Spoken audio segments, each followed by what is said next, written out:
Hello guys, మనకు ఒక పక్క ఐపీఎల్ 2025 సీజన్ జరుగుతూ ఉంది కదా. సో ఇంకో పక్క చూసుకుంటే మనకి బీసీసీఐ ఈసారి ఎలాగైనా సరే వరల్డ్ టెస్ట్ ఛాంపియన్షిప్ ఫైనల్ గెలవాలి అనే ఉద్దేశంతో ఒక ప్లానింగ్ అయితే రెడీ చేస్తూ ఉంది. సో మరి ఆ ప్లానింగ్లో భాగంగానే మరి రోహిత్ శర్మ రిటైర్మెంట్ అని చెప్పేసి కూడా మనకి న్యూస్ అయితే రావడం జరుగుతుంది. సో అయితే మరి దీంట్లో భాగంగా మరి ఖచ్చితంగా రోహిత్ శర్మ కనుక ఈ ఇంగ్లాండ్ సిరీస్లో ఆడాడు అంటే ఖచ్చితంగా ఒక యంగ్స్టర్కి అయితే ఛాన్స్ మిస్ అయింది. సో అలాగని చెప్పేసి రోహిత్ శర్మ ఆడిచ్చామంటే మరి రాబోయే 2 years వరకు రోహిత్ శర్మ ఉంటాడా అంటే సో మరి అతని ఫిట్నెస్ సహకరించకపోవచ్చు.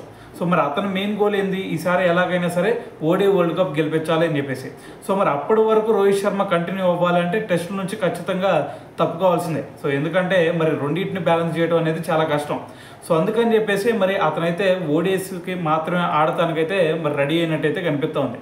సో మరి అయితే ఇది పక్కన పెడితే మరి రోహిత్ శర్మ తప్పుకున్న తర్వాత మరి బీసీసీఐ మరి నెక్స్ట్ కెప్టెన్గా ఎవరిని పెట్టబోతుంది అనేది ఇక్కడ మ్యాటర్. అయితే దాంట్లో చూసుకుంటే మొత్తం కూడా మనకి 4 ప్లేయర్స్ కనిపిస్తున్నారు. సో ఒకటి వచ్చేసరికి శుభ్మన్ గిల్, లేదు అంటే మన కేఎల్ రాహుల్, దాని తర్వాత రిషబ్ పంత్, దాని తర్వాత వచ్చేసరికి బుమ్రా. సో బుమ్రాని అయితే ఖచ్చితంగా బెటర్, ఎందుకంటే రేపు ఇంగ్లాండ్ సిరీస్లో 5 మ్యాచ్లు జరుగుతున్నాయి కాబట్టి 5 మ్యాచ్లకు 5 ఆడిచ్చామంటే మళ్ళీ వెళ్ళి ఇంజూర్ అవుతాడు.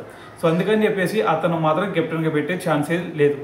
సో దాని తర్వాత చూసుకుంటే మరి ఏదో శుభ్మన్ గిల్ మనకి ఒక ఎక్స్పీరియన్స్ ప్లేయర్ కావాలనుకుంటే మరి కేఎల్ రాహుల్ని పెట్టవచ్చు. అలాగే కాదు ఒక యంగ్స్టర్ను పుషప్ చేసి సో అతన్ని కంటిన్యూ చేయాలనుకుంటే మరి శుభ్మన్ గిల్ని పెట్టే ఛాన్స్ అయితే కనిపిస్తూ ఉంది.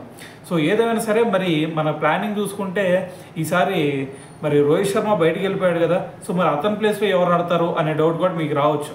అయితే అతని ప్లేస్లో మరి సాయి సుదర్శన్ తీసుకునే ఛాన్స్ అయితే కనిపిస్తూ ఉంది. ఎందుకంటే ఇక్కడ మరి మనకి ఆరెంజ్ క్యాప్ రేస్లో కూడా ఐపీఎల్లో మంచి పర్ఫార్మెన్స్ ఇస్తూ ఉన్నాడు.